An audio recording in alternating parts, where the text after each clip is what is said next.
Hi, and welcome to the Story of Cooking. I'm Sarah Nicholas.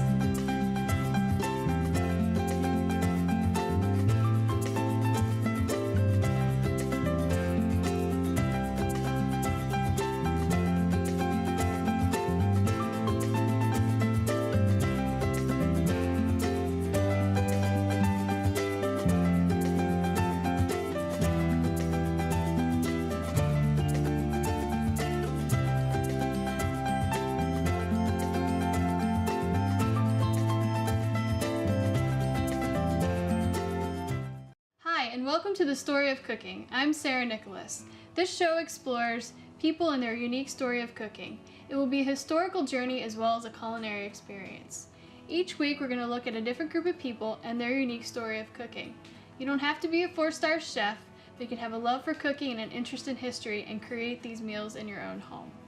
This week we're going to look at samurai meals. I never really knew that much about samurai, and I actually got into the history of samurai because I married a man who was obsessed with samurai movies. And I just thought, well, Japanese culture is so interesting, and I'm sure there's a lot of information you can learn about the samurai, and I was right. Hopefully we can do it justice in 30 minutes, but there's so much that you can learn about the samurai traditions and what they've done for food in Japan, the culture of Japan, and some of their sake traditions and their tea ceremonies alone you could probably spend a week talking about.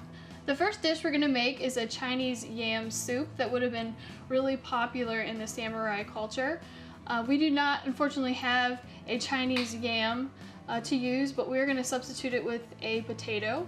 A Chinese yam actually looks a lot like a potato, except it's a little longer and it's got spikes on it. But the inside of it is white, just like a potato is, and it's really, really starchy. Probably the best substitute, if you do not have a Chinese yam, would be a taro, which is also a tuberous root vegetable. Just something really starchy, because actually when you get into the inside of the Chinese yam, it's actually slimy and starchy. So you want something that is as close to that as possible. A potato will work. It will not be perfect, but it will work for our dish today. And it's really easy to find a potato anywhere. You probably have to go to a specialty market to find a Chinese yam. Literally translated, taro is long potato in Chinese. Okay, so the first thing we're gonna do is get our broth going. This is a soup. We have dashi broth, and all dashi is well, actually dashi is really popular in Japanese culture. It's actually like we use chicken stock. Dashi is the Japanese cooking broth, and it's a base of a lot of Japanese dishes, and it's the base of this dish today as well.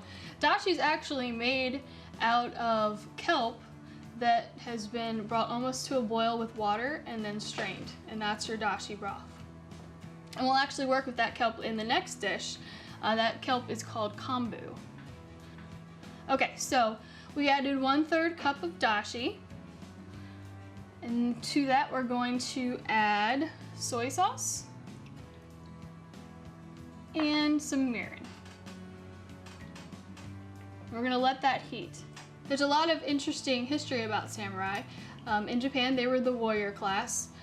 One thing that people always think of is them being like this tiny elite group of people. In fact, they were actually a whole social class, and they took up about 10% of the Japanese population. So that's not a small group of people. The cuisine they would have eaten would have been very simple. The samurai could range from very poor to very rich. So what they ate also depended on their wealth level. So you could have a very poor samurai or a very rich samurai, but as part of a daily meal, it would have been these basic kinds of dishes. Another myth about samurai is there are actually female samurai as well. A lot of the table manners the Japanese have today were developed by the samurai in the 16th and 17th century. The idea of chopsticks actually came out of the samurai as well. They weren't only well known for their table manners, of course they were also well known for their skills in battle, and they also had an incredible fashion sense. They had very elaborate costumes for battle as well. Okay, so the next thing we're going to do is we're going to take our potato, which again is our substitute for our Chinese yam. If you have an Asian market, you probably can find Chinese yam. So That would be my first choice, but this will do for today. Okay.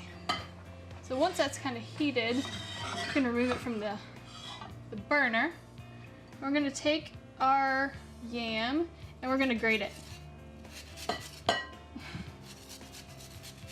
Okay, so traditionally, they would have taken the Chinese yam and they would have grated it into a mortar and pestle and slowly added the dashi until it became a thick porridge. Because that's what it's gonna look like at the end. This yam soup will look like a porridge. So the word samurai, they first came about in the 8th century, and literally translated it means those who serve. Or some people say it literally translated it means to guard, but ones that serve. Okay, so we've got our potato almost grated, almost finished grating. And what we're gonna do next is we're going to add this broth into the potato mixture. That's good enough. So ideally, again, you would have a mortar and pestle once you got to this stage. You would dump this mixture into the mortar and pestle bowl, and you would grind it as you slowly added your dashi broth. So this kind of, well, not this kind, but a Chinese yam would have been popular, especially during the Edo period of Japan, especially amongst travelers and the samurai class, because it was easy and it was available. So you just keep stirring it in until you reach kind of a porridge-like consistency. Normally, if you find this at a Japanese restaurant nowadays, it's served over rice or noodles. And sometimes this is also kind of a base of a soup. And they put it in like an egg drop kind of soup with the yam and the dashi broth. But it's really easy to make. And it's kind of flavorful. I think it's, for my personal taste, it's better over something, but this is good too. And with the Chinese yam, it won't look this, it'll look whiter than it is in appearance. So if you want it to look more traditional, you can put it through a food processor or a food mill, or you can even just take an immersion blender to it like you would a bisque or something like that. But you don't want to strain it too much because you still want it to have a little body. And there you have it, your traditional samurai yam soup. I'm going to clean this area up, and when we come back, we're going to make our kombu rice. Welcome back. We have everything ready for our kombu rice. This is a really, really simple dish to make. In fact, it's only 2 ingredients, so you can't screw this one up, but this definitely would have been a staple for the samurai. Rice is a staple in Japanese culture, and it definitely was a staple in a samurai's diet as well. A samurai would have typically gotten 900 grams of rice a day for his daily ration, or her daily ration. They were fed the husked rice as opposed to the Gentile class, which would have had the polished rice. But definitely rice and kombu would have been 2 things that they would have probably eaten on a daily basis. Okay, it's literally as simple as taking your kombu. I think I mentioned earlier what kombu was. Kombu is actually kelp. It's edible kelp. It looks a lot like seaweed, but it is not seaweed. It's not the same thing. You can find it at Asian markets. Sometimes you can find it in specialty grocery stores, but certainly at an Asian market because it is a staple in Asian cuisine. Kombu comes dried and normally in sheets, and if you can find a whole piece of kombu, it actually is probably a lot taller than I am. It will actually, you can buy it in 6 feet tall, but normally in an Asian grocery store it's going to come dried and a lot of times shredded. So all we've done to this kombu is rehydrate it. When we bought it, it was dark in color. It was almost black, and it was dried, and this is tripled in size. So we've rehydrated it, and we've chopped it up a little bit. I'm gonna chop it up a little bit more.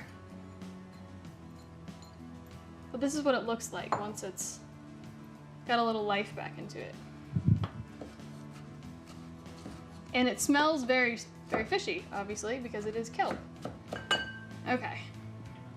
So this is our first ingredient for our kombu rice. So rice was a staple. Other staples for the Japanese and samurai would have been potatoes, radishes, cucumbers, beans, persimmons, nuts, apricots, and then obviously seafood like, seaweed, seafood like carp, abalone, which is a type of sea snail that looks kind of like a oyster, trout, tuna, kind of what we think of Japanese cuisine today. So I've put the kombu in the bottom of the pan, and then I'm going to top it with rice. So you want to buy short grain white rice. Sometimes you'll see it labeled in the grocery store as sushi rice. They're one and the same.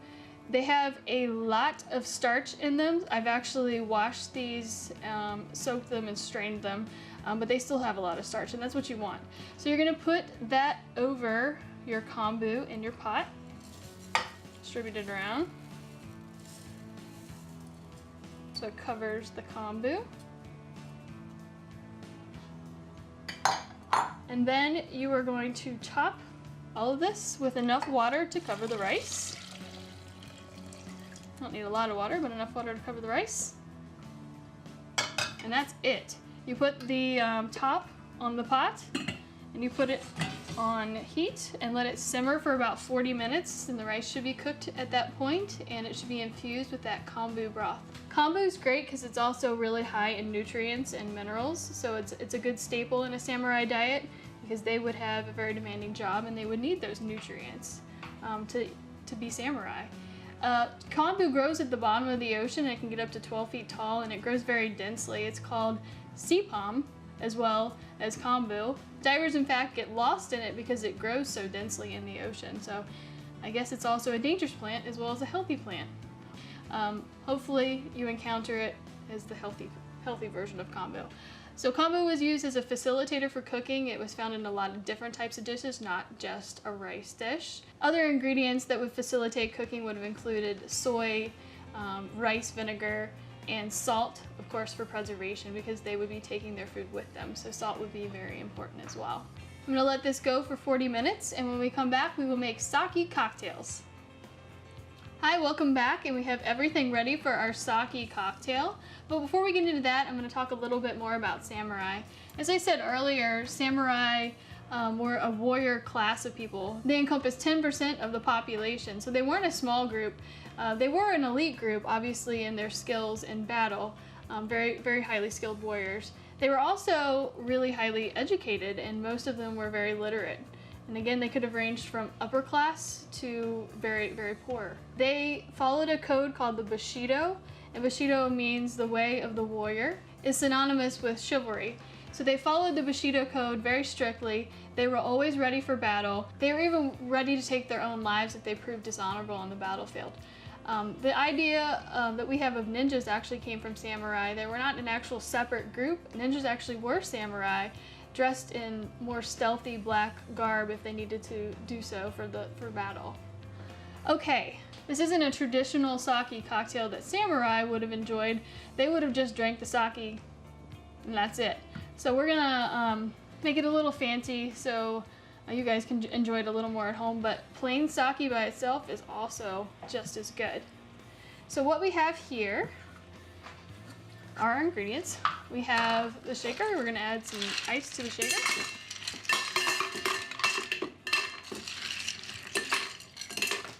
Okay. And then we have our sake. We have 3 parts sake. We have half part lemon juice. We have agave nectar to sweeten it up a little bit. Obviously, some of these things would not be in a normal samurai cocktail. And we have some green Tabasco. A dash of green Tabasco. All right, we're gonna shake this up.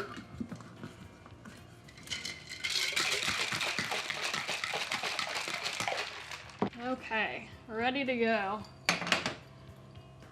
So sake can be drank warm or hot. They would have probably not warmed it up to drink it, but that's really common in how we serve it today. They actually would have drank it in, not a martini glass, of course. They would have drank it in small wooden squared cups, not the fancy way we drink it today. But I like it this way. Sake is made from rice, so as you can see, rice was a very important staple in what they drank and what they ate to the Japanese and the samurai. Traditionally, before a samurai battle, they would have had 3 cups of sake because 3 is a lucky number in the samurai culture. A traditional meal before battle would have included abalone, which we talked about earlier. Looks kind of like an oyster, but it's a class of sea snail. Kelp or kombu, and again, obviously, rice. It may have also included some dried nuts just for some extra protein and nutrients on the battlefield. Again, the sake would have been served in a square wooden cup, and the meal would have been served on black lacquered plates.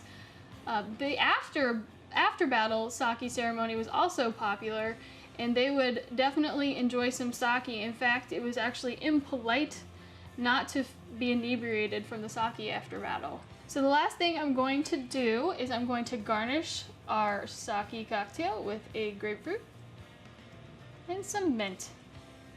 I filled that up there. Okay, here you have it, a sake cocktail, a little modernized. We actually call it the Kyoto Sour. Would not have been called that back then. When we come back, we're gonna make a sweet treat to finish off our samurai meal. Hi, welcome back, and we have everything ready for our sweet treat. Samurais would not have traditionally eaten this sweet treat, but I thought it was a good bonus because you always have that leftover rice you never know what to do with after you order Japanese or Chinese takeout. So we are gonna make a sweet treat because we can. All right, you're gonna start with 1 cup of already cooked rice. If you're using uncooked rice, you can do that as well. Don't start with 1 cup of uncooked rice. Start with like 1/3 cup of cooked rice. You put it in a saucepan over some heat. And I failed to mention this is my version of a rice pudding, samurai style. So 1 cup of rice and some milk, whole milk. And you just cook that over a low heat. Let it cook a little bit. Let the milk absorb into the rice a little bit. You don't want it to be mush, but you want it to be a pudding. So we'll let that go for a second. To that, we're going to add 2 tablespoons of honey. Sweeten it up a little bit. See, it's cooking a little bit now. Just don't burn it, because milk burns. And if you wanted to use uncooked rice, you could. You would just add more milk and cook the rice in the milk, which actually that might taste better, but for the purposes of our dish, I'm showing you how to use the leftover rice that always goes hard and bad in my fridge after I order takeout. Okay, so that was 2 tablespoons of honey. Now I'm going to add 1/2 teaspoon of vanilla extract. Other Asian spices might be good in this too, like maybe a little star anise or something like that. Okay, you're just gonna let that cook on a low simmer for 10 minutes or so until it thickens a little bit. To this, you could also add berries, nuts, anything that you like in your rice pudding. Being that I'm known for my southern cooking, this is kind of my version of the samurai southern rice pudding fusion. Rice pudding is very popular in the South, so this is a dish that I like to make. It's delicious. And I forgot my most important ingredient, which is our sake. Let's add that now. We'll add a few more minutes to our cooking time. That's okay. Stir that in. And it would be good with a sweet sake. There's lots of different versions of sake. There's dry sake, sweet sake. Again, you can eat it cold or hot. You would definitely want to have a sweeter sake because, again, this is a dessert dish. So that would make the best rice pudding. All right, it looks like we're cooked down just enough. We can remove it from the heat and pop it in our bowl. See how it's thick, but not too thick. It's definitely rice pudding texture. And then I like to top it off with some black sesame seeds. So a little texture to the dish. So here you have it, a sweet treat to end your samurai meal. I'm gonna get this area cleaned up, and when you come back, we'll have all 3 dishes plated. Okay, we're back and we have all 3 dishes plated. We have our samurai cocktail, our Kyoto Sour, It's got sake, lemon juice, agave nectar, and it's garnished with a little mint and grapefruit. We have our kombu rice. And you can see that the kombu has blended in with the rice really nicely. And it's gonna have that taste of the ocean from that kombu. Next we have our Chinese yam grated soup. Again, this was made with potato, but if you can find Chinese yam, it'll look a little different and it might taste a little different, but this is as close as we can get it and it's pretty darn good. Then we have our rice pudding made with the sake and the milk and the honey, nice and sweet, and we garnished it with some black sesame seeds. Nothing more Japanese than black sesame seeds. And lastly, we're gonna finish off this samurai celebration just like they would have done after battle with a samurai cocktail. We're calling it the Black Samurai. First, we're gonna take our glass and we're gonna dip it in a little sesame oil and add some sesame seeds to the rim. So this is also a pretty cocktail. Samurai would have been proud of this. We're gonna add some ice.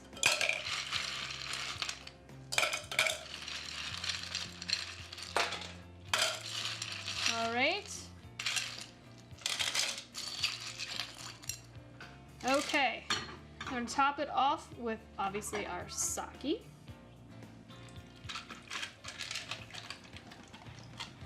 And we're gonna add a little soy sauce.